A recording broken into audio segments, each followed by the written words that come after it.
अगर आज आपका सिलेबस 10 या 20% कंप्लीट है तो सबसे पहले पैनिक करना बंद करो, क्योंकि अगले 50 दिनों में या तो आप स्मार्ट स्ट्रैटेजी से पास हो जाओगे या तो पूरा सिलेबस कंप्लीट करने के चक्कर में fail. In this video I will give you subject wise targets.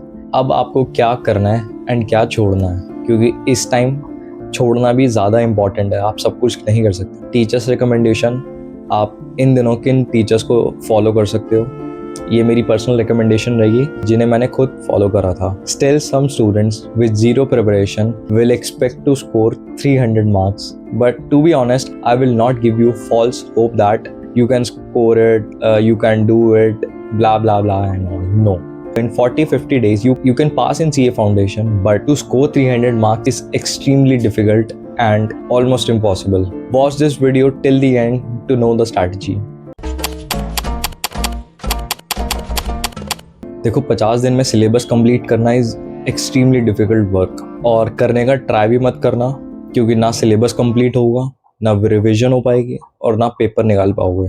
करने के बारे में सोचना भी मत, क्योंकि मैं खुद मल्टीपल अटेम्प्ट्स दे चुका हूँ और सबसे बड़ी मिस्टेक्स मैं जो इतने अटेम्प्ट्स में करी थी वो थी सिलेबस कंप्लीट करना एंड रिविजन को सैक्रिफाइस करना। और सबसे ज़रूरी चीज़, यूट्यूब पे बहुत सारी वीडियोस मिल जाएगी। 40 दिन में 50 दिन में हमने ऑल इंडिया रैंक निकाल दी। आप भी इस टाइम टेबल को फॉलो कर लो, इस स्ट्रैटेजी को फॉलो कर लो। सबसे पहले इन सब चीज़ों से तो बिल्कुल दूर रहना, क्योंकि 50 दिन में ऑल इंडिया रैंक बहुत एक्सट्रीमली रेयर केस में होता है, या तो तब होता है जब आपके पास एक्स्ट्रा ऑर्डिनरी ब्रेन हो, और ये तो तो अब करना क्या है सुनो। अकाउंट्स में आपको करना है company accounts, final accounts, NPO, partnership, BRS plus theory. इतने सबसे आपकी प्रिपरेशन 70 to 80 मार्क्स की हो जाएगी। एंड इसके अलावा जो टॉपिक्स रह गए हैं वो अब आपकी मर्जी है। अगर आपके पास टाइम बचता है तो कर लेना। मैं तो मना करूँगा, क्योंकि मेरे को पता है कोई टाइम नहीं बचेगा इतने इस सब के बाद भी, क्योंकि इसको आपको पहले कंप्लीट करना वन शॉट वगैरह देख के, फिर आपको इसकी रिवीजन लगानी है। एक रिवीजन से काम नहीं बनता, कम से कम 2 या 3, और 2 या 3 रिवीजन मतलब क्वेश्चन हाथ से लिख के निकालना। अकाउंट्स के लिए आप या तो CA पराग गुप्ता सर को फॉलो कर सकते हो या हार्दिक मनचंदा सर को, दोनों ही बेस्ट है इन सब चीज़ों में। अगर इन टीचर्स के अलावा भी आपके पास कोई रिकमेंडेशन है, मुझे नीचे कमेंट करके बता देना। हो सकता है किसी और एस्पिरेंट की भी आपकी रिकमेंडेशन से हेल्प हो जाए। Now move on to next subject which is favourite of every CA aspirant, business laws. Business law में आपके टारगेट रहेंगे companies act, partnership act, sales of goods act, negotiable plus Indian regulatory framework. ये तो आपकी compulsory हैं और इन्हीं order में आपको फॉलो करना है। प्लस LLP अगर आप कर पाओ तो, नहीं तो कंपनी एक्ट, पार्टनरशिप्स होगा।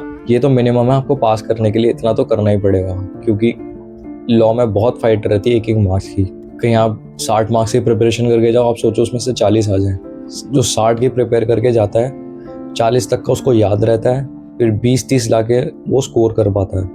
लॉ को करना कैसे है, कैसे रिवाइज करना है और इसको कैसे रिकॉल वगैरह करना है, इस सब के ऊपर मैं ऑलरेडी एक वीडियो बना चुका हूँ। वीडियो आपको डिस्क्रिप्शन में या तो ऊपर आई बटन पे आपको रिकमेंड हो जाएगी, या तो आप मेरे चैनल पे जाकर भी उसे देख सकते हो। और एक बार ज़रूर देख लेना, क्योंकि इस वीडियो में अगर वही चीज़ मैं दोबारा रिपीट करता हूँ तो ये वीडियो की लेंथ बेकार में लंबी हो जाएगी, क्योंकि मेजॉरिटी ऑफ स्टूडेंट ने वो वीडियो देख रखी होगी। काफ़ी अच्छे तरीके से मैंने एक्सप्लेन कर रखा है कि लॉ को याद कैसे करना है। एंड मैंने इसमें कॉन्ट्रैक्ट एक्ट को छोड़ दिया है, क्योंकि बहुत ज़्यादा ही बड़ा चैप्टर है वो। अगर आप उसको लेके बैठ जाओ तो आपको 50 दिन भी उसके लिए कम पड़ जाएंगे। वो मनूस ख़त्म होने का नाम ही नहीं लेता है। आपके पेपर हो गए, ख़त्म हो जाएंगे, रिजल्ट आ जाएगा, लेकिन वो ख़त्म नहीं होगा ना, आपको याद होगा इतने कम टाइम में। तो अगर आप स्टार्टिंग से प्रिपेयर करते हुए आ रहे हो, अगर आपने वो थोड़ा बहुत पढ़ रखा है तो उसको उतना ही रहने देना, आगे मत लेके जाना। इन चैप्टर्स को लेके बैठ, कॉन्ट्रैक्ट एक्ट को भी भूल जाओ। लॉ के लिए गुरप्रीत सर को आप फॉलो कर सकते हो, वन शॉट उनकी एक प्लेलिस्ट बनी हुई है, वहाँ से आप वन शॉट देख लेना। सारे चैप्टर वाइज बहुत अच्छी एक्सप्लेनेशन दे रखी। बाकी किसी और की कोई और रिकमेंडेशन आप कमेंट करके बता सकते हो। गुरप्रीत सर के या किसी भी टीचर के आप वन शॉट देखना, 1 या 2 दिन में उसको ख़त्म करना। डेली 2 क्वेश्चन निकालने हैं। जैसे आपका कंपनीज एक्ट खत्म हो चुका तब उसके डेली 2-2 क्वेश्चन निकालते चलना है। 40 दिन भी हैं आपके पास और डेली 2 क्वेश्चन निकाल लेते हो आप सारे टॉपिक्स का रैंडमली। 80 क्वेश्चंस की प्रिपरेशन हो जाती है आपकी। पेपर में आने कितने हैं? 18 या 20 क्वेश्चन आते हैं, जहाँ तक मुझे याद है शायद। अगर उन 80 क्वेश्चंस में से 4-5 क्वेश्चन भी रिपीट हो जाना, काफ़ी फ़र्क पड़ जाता है आपके रिजल्ट पे। एंड अब 40-50 दिन रह गए हैं, तो लॉ के लेके तो डरना तो बिल्कुल भी मत, क्योंकि लॉ से डरते रहोगे ये डराती रहेगी, और लॉ के डर की वजह से ही बच्चों के अटेम्प्ट लग जाते हैं। अगर आपको सच में इंटरमीडिएट में जाना है तो लॉ को ख़त्म करना। आज से ही इस वीडियो देख के कसम खा लो, सीए फाउंडेशन की लॉ को मैं दोबारा नहीं देखूंगा। मैं इतने अच्छे से इसको प्रिपेयर करके जाऊंगा कि इस मनूज को मेरे को दोबारा देखना ही ना पड़े। अच्छे से राइटिंग प्रैक्टिस करो, रिकॉल करो, रिवीजन करो, बस जैसे अब इसको आपको आखिरी बार पढ़ना है, दोबारा इसकी शक्ल भी ना देखनी पड़े। अब सीधा आप कॉर्पोरेट एंड अदर लॉस उठाना इंटरमीडिएट में आके। Before moving to next subject, मैं आपको एक बात बताना चाहता हूँ। सीए फाउंडेशन में आप सिर्फ पूरा सिलेबस कंप्लीट करके आप पास नहीं हो सकते। एग्जाम्पल लेके बताता हूँ। एक स्टूडेंट ले लो आप, स्टूडेंट ए है जिसने 100% सिलेबस कंप्लीट करा है और वो एग्ज़ाम देने गया है, लेकिन स्टूडेंट ए ने रिवीजन बिल्कुल भी नहीं करी है, सिर्फ सिलेबस कंप्लीट करा है 100% एंड वो इसी के दम पर एग्ज़ाम देने चला गया। वहीं एक स्टूडेंट बी है जिसने 80% सिलेबस कंप्लीट करा है, 2 या 3 रिविजन्स लगा दिया उसने। स्टूडेंट बी अब एग्ज़ाम देने गया।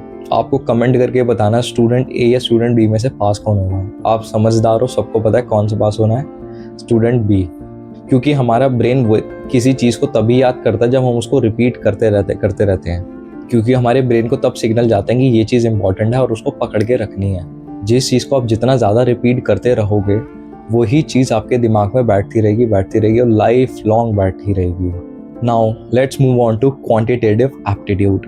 क्वांटिटेटिव एप्टीट्यूड में आपको स्टार्टिंग के 10-12 दिन स्टैटिस्टिक्स को स्पेंड करने हैं, उसके अगले 5 दिन लॉजिकल रीजनिंग के लिए, और फिर उसके अगले 10 या 12 दिन mathematics of finance, inequalities, ratio, proportion, indices and equations. इसके अलावा भी आप करना चाहो तो कर सकते हो, बट इतना तो आपका बेयर मिनिमम है पास होने के लिए। अगर इससे कम करा तो समझ लो कुछ ना कुछ गड़बड़ हो जाएगी। 25-30 दिन के अंदर आपकी मैथ्स खत्म हो जाएगी। वन शॉट देखना। टीचर मैं आकाश अग्रवाल सर को रिकमेंड करूँगा, क्योंकि उनके वन शॉट में सारे क्वेश्चन प्रैक्टिस करवा देता हूँ chapter wise. Mathematics of finance की मैंने वीडियो देखी थी, 2 घंटे की थी। A to Z सारे कॉन्सेप्ट बता दिए थे। कॉन्सेप्ट के साथ जो फॉर्मूले के क्वेश्चंस होते हैं वो भी प्रैक्टिस करवा दी थी उन्होंने। तो 2 घंटे के अंदर मेरा मैथमेटिक्स ऑफ फाइनेंस खत्म हो गया था। मैंने तो आपको 25-30 दिन दे दिए हैं। एंड मैथ्स के पेपर को आप 40-50 तक मत रहने देना, पेपर वेस्ट कर रहे हो ये वाला। सच में मैथ्स के पेपर में 60-70 बहुत ईजिली आ जाते हैं अगर आपकी ठीक ठाक प्रिपरेशन रही हो तो।